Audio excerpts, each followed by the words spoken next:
this video it does. I'm going to be discussing some basics for vaccinations, testing of different diseases that we find important to test for, and spaying and neutering. Now, with the information that I'm discussing, especially when it comes to vaccinations and testing, I am referring to the either laws or strong recommendations that are given in the United States. I apologize to all the viewers or listeners who are outside of the United States. And again, I practice in the southeastern United States, so much of this is what we experience here. Though some of the vaccines that I'll be speaking of are required by law in most, if not all, states, and others are just strongly recommended, but of course not all are required in every area of the United States. Now again, when I'm speaking of vaccines, we're starting off with dogs or puppies. Vaccines are broken down into two major categories: core and non-core. Core vaccines include rabies vaccine, of course, and then the other main ones are canine distemper virus, parvovirus, and adenovirus, which covers herpes virus. Those are the core vaccines. Now there is a non-core vaccine that's often added to the combination of distemper, parvo, and adenovirus, which is parainfluenza virus. Though it's not always added, it often is added, so it's usually just in combination with those and given when you give that combo. Though, of course, of those, rabies vaccine is the most important. Rabies is probably one of the, if not the most deadly virus there is. It has basically 100% fatality rate, and any animal or person who begins to show signs, there is no cure for it. So that's why it is, of course, the most important vaccine. Especially here in the southeast, we do encounter wildlife a lot that does present a concern with rabies: raccoons, skunks, bats, foxes. Those are the main things that we will encounter. Usually animals that others encounter, like squirrels and chipmunks and other rodents, are not very big carriers of the disease, though they can get it. Any warm-blooded creature can get it other than birds. But again, it's such a deadly virus. That's why in most states it is required that your pet have it. If not every year, there is a 3-year vaccine, so at least every 3 years. But again, very important. And the others that I mentioned, other core vaccines, they're recommended yearly, though some areas it may not be that big of a concern, so it may not be necessary. As far as the others, the non-core vaccines, those are the ones that are not required by any means, at least not by law. And they are Bordetella, which many of you may know is kennel cough, or at least one of the major contributors to the complex known as kennel cough. The others are leptospirosis, Lyme's disease, coronavirus, and Giardia, which is a parasite. Now, of these, Bordetella is probably the most likely one to be used because a lot of boarding facilities and kennels require it in order to keep your dogs there. So that may be something that you may be asked to do, and oftentimes clinics will offer them, even if you're only wanting the core vaccines.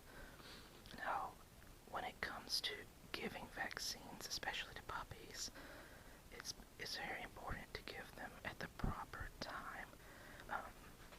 Rabies, of course, is required by law, at least in most states.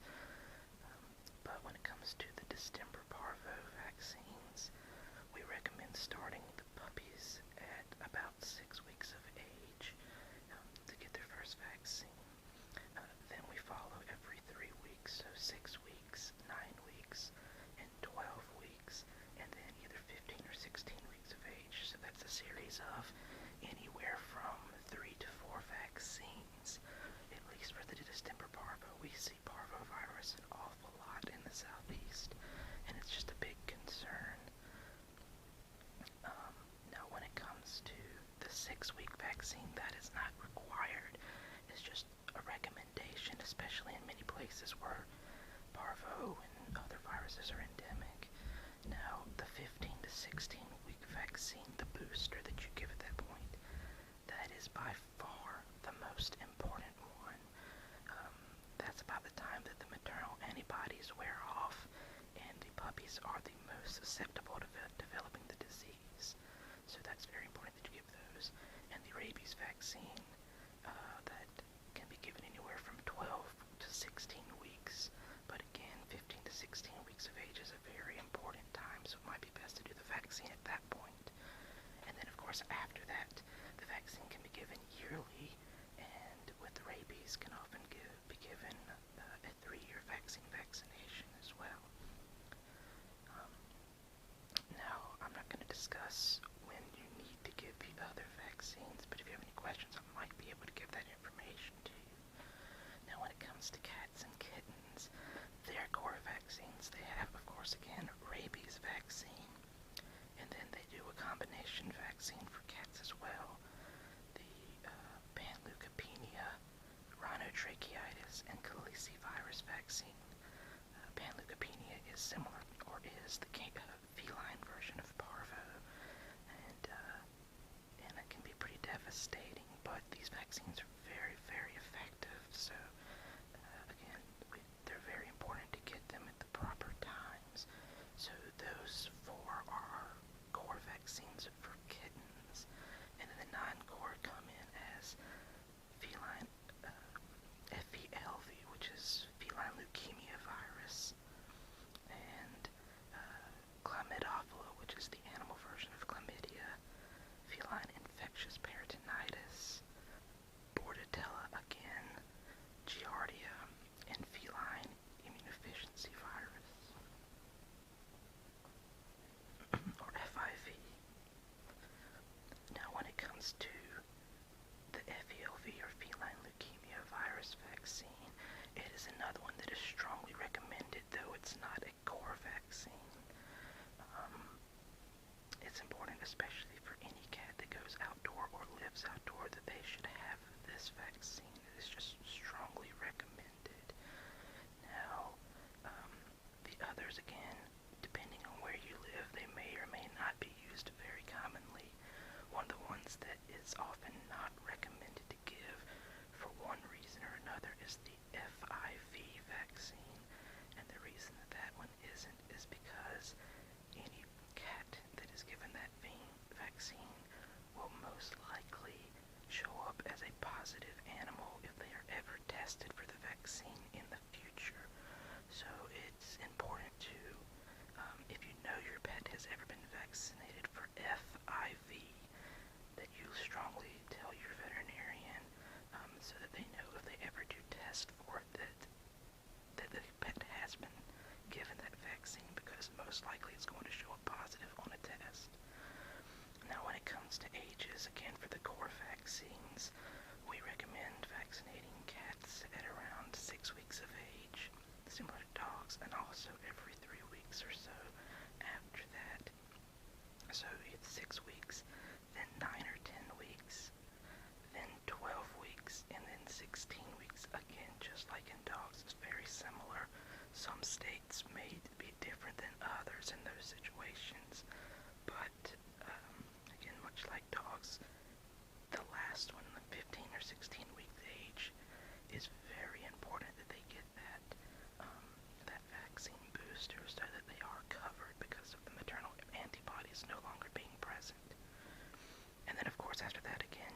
virus is being given, that is generally given in the back left limb.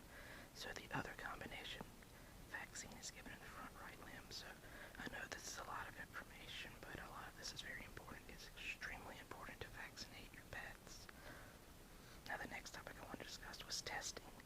Again, with dogs, the biggest test that we usually run is a heartworm test. Now, it's not absolutely necessary to test a puppy if it is less than 6 months of age, but especially here where I live in the southeast, getting them started on a heartworm prevention is very important, especially if they're before 6 months of age. It's so important. It's so much less expensive and less of a concern to do this than it is for the pet to get heartworms, because treatment is very dangerous and extremely expensive. So yes, it's very important. If your pet is over the age of 6 months, strongly recommend you have them tested for heartworms. And as far as cats are concerned, it's very important to test them for both feline leukemia and feline AIDS, which is the FIV disease. It's also important to test them for heartworms, though not nearly as important as the FELV and FIV testings. Now, as far as where they contract these, heartworms is contracted by mosquitoes, so that means indoor and outdoor pets are susceptible. Now, when it comes to the FELV and FIV diseases, those are generally brought about from fighting cats, usually outdoor pets, and fighting and biting. That is where they come in, from the contact with one another. That's how that disease is spread. So if you have outdoor pets, I can strongly recommend that feline leukemia vaccine. And then again, another important aspect, and one that's hard to get people to listen to, is spaying and neutering and that importance of those. Spaying or an ovariohysterectomy is extremely important, for it prevents many other diseases that a female dog, can develop. So I strongly recommend that everyone spay and neuter their pet. It decreases the chances of many diseases, of spreading diseases. It decreases the pet's chances of roaming, and also there are many types of cancer and other types of infections that can be prevented by doing so. And of course, neutering or castrating your males is also very important for the same reasons. But of course, one of the biggest problems that we have is overpopulation of these pets from unwanted breeding, and many shelters are full of animals that came specifically because people did not spay and neuter their pets. So again, this is very, very important. So I just wanted to at least give that information. And again, I can't tell you how important these 3 things that I discussed are, especially for the health of your pet. But again, thank you all for listening. And before I go, I know I've mentioned her once before, but I would just like to thank Whisper Ocean again for all the support that she's given me. She's been so helpful